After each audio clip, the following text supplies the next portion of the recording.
Исәнмесе сифирда яңалыклар чыгарылышы студияда Руслан Харисов. Олға табай койбір темалар турында. Тиз оңлайышлы һәм сыйфатлы Чоллыда яңартылган маршрут шилтәрен күрсәттеләр. Күптән көтелгән бала Хәбиб кушаматлы хәрби хезмәткәр гаиләсендә кыз туды.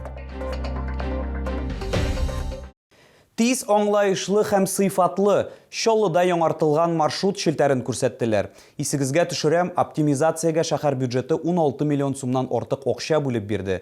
Нинди маршрутлар буенча зур сыйдырышлы автобуслар күрергә мөмкин булачак? Бу хакта Лилия Гатина сөйләячәк.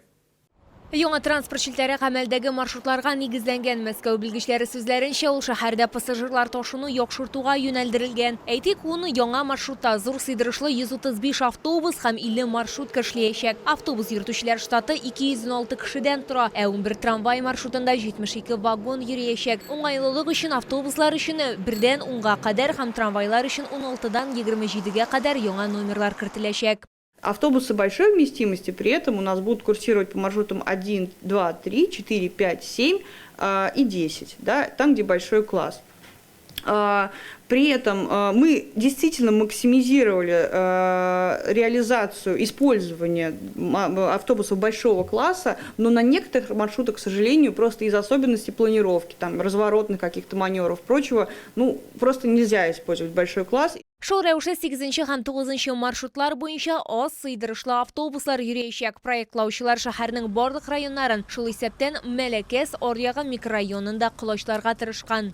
Если до введения новой маршрутной сети у нас район Замеликесья обслуживался 4 автобусными маршрутами, то сейчас мы планируем туда запустить 6 маршрутов, которые будут вывозить район. Мы ориентируемся на использование в большей степени автобусов большого класса, чтобы они чаще ездили и обслуживали жителей города в большей степени, чтобы малый класс все-таки у нас чуть-чуть снижался. Җәмәгать транспортының уртача йөрү интервалы 10-15 минут булыр дип планлаштырыла. Моннан тыш үзгәрешләр эш вакытына да кагылачак. Хәзер автобуслар иртәнге 5-тән 11 сәгатькә кадәр йөриячәк. Шунысын да билгеләп үтәргә кирәк. 10 декабрьгә кадәр маршрут шилтәренә үзгәрешләр кертергә мөмкин. Моның өчен үз экраннарыгызда күргән QR-код буенча күчәргә кирәк. Лилия Гатина, Кирилл Хабзей, яңалыклар. Күптән көтелгән бала Хәбиб кушаматлы хәрби хезмәткәр гаиләсендә кыз туды.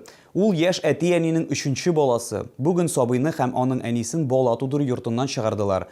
Бу шатлыклы вакыйгага Айсулның әтисе дә килгән иде. Ират кыска вакытлы ялда. Ир белән хатынны котларга аларның туганнары һәм якыннары, шулай ук шәһәр мэре Наил Мәхдиев һәм безнең төшерү төркеме килде. Бүген Хәбиб кушаматлы хәрби хезмәткәр дулкынлана. Берничә минуттан ир кеше беренче тапкыр Айсылуны кулына алачак. СВОда катнашучы сүзләренчә, сабыйның тууы турында ул хәрби заданиедан кайткач белгән.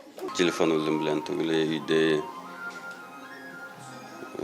анара өйгә кайткач телефон алгач инде смслар җибәргән Илнар хатын.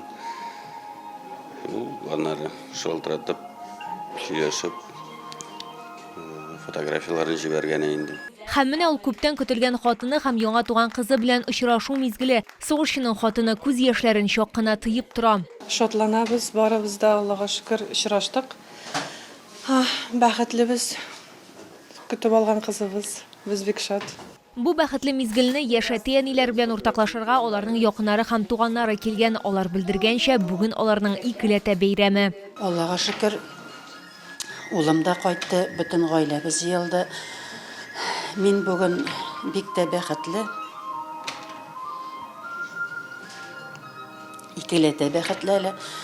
Безнең ике оногыбыз малайлар я, без кызлар булды, Айсылуыбыз туды. Дулкынланабыз. 3нче тапкыр әти-әни булдылар, балалар. Аларны котлыйбыз чын күңелдән. Бирүк тигез яшәсеннәр, сәламәт булсыннар, тату булсыннар, бер-берсенә кирәк булып, терәк булып, шушлай инде илләребез тыныч булып, гаиләсенә кайтып, менә шу сабыйларын бергә тигез итеп, рәхәт итеп тәрбияләп яшәсеннәр иде. Мөселманнан килдек, мөселман якларыннан борчылабыз, борчылмыйча гына булмый.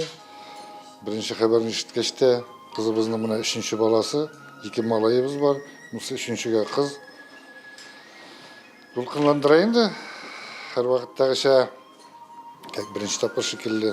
Хәрби хезмәткәр һәм аның тормыш иптәше Шолым Ирнал Мәгъдиевтан да котлаулар кабул итте. Традиция буенча ул яшь әти-әнигә бүләкләр тапшырды, ә республикадан ир белән хатын яңа туган бала өчен комплект алды. Лилия Гатина, Эльмира Гайнетдинова, Сергей Вильданов, Яңалыклар. Әгәр сезне берәр проблема борчыса яки шатлыклы хәбәр җиткерәсегез килсә, безнең WhatsApp хезмәтенә мөрәҗәгать итегез. Фото сурәтләрегезне һәм видеоларыгызны 8939 311 31 31 телефоны буенча көтеп калабыз.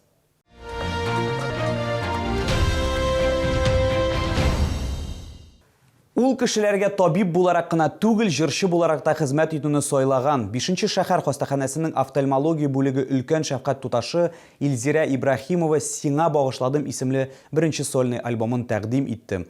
Ул нәрсә турында җырлый һәм медик һөнәреннән иҗат файдасына баш тартырмы?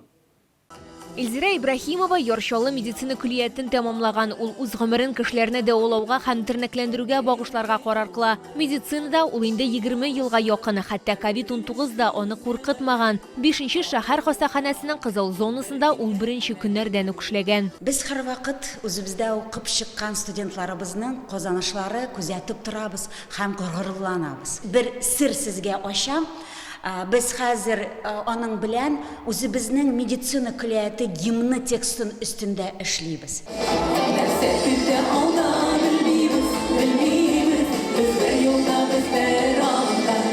Ләкин иҗат аңа тынычлык бирми. Бер ел эчендә Илзира 15 җыр чыгарганы, беренче текстны ул үзе язган, ә инде бүген Илзира үзенең беренче сольный альбомын тәкъдим итте. Сюрпризларны күп әзерләдек һәм инде дулкынлану хисе әлбәттә бар. Мин инде бик яратам патриотик җырларны, шуңа күрә шушы патриотик җырлар өстендә тагын да эшләрбез дип ышанып каласым килә. Алма агачынан ерак төшми диләр. Илзираның әти-әнисе дә иҗат кешеләре. Резня Сәйдгәрәева татар эстрадасы артистларының йөзләгән җырлар авторы. Ул сорау белән мин тизрәк җырларны, нинди темага кирәк шуны язып биреп торам.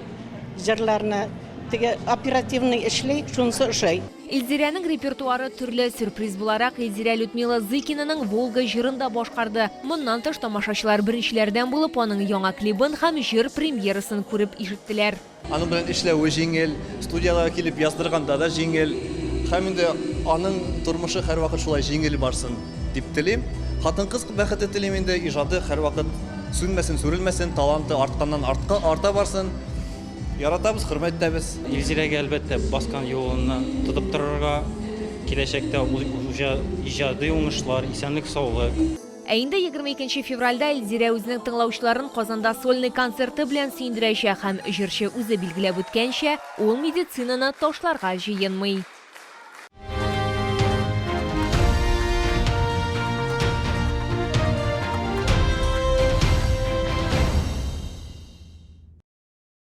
Бу сезгә җиткерәсе соңгы мәгълүмат иде. Мин Руслан Харисов сезнең белән сау булашам. Исән-имин булыгыз.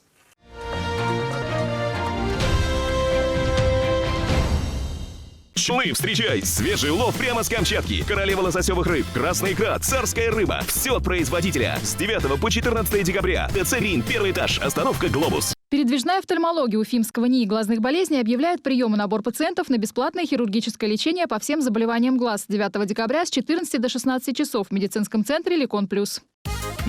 Чай Гульнара 100% натуральный из сырья Индии, Шри-Ланки и Кении. Гульнара, приходи, я заварил чай Гульнара. Эх, Гульнара, шундый, тәмле чай.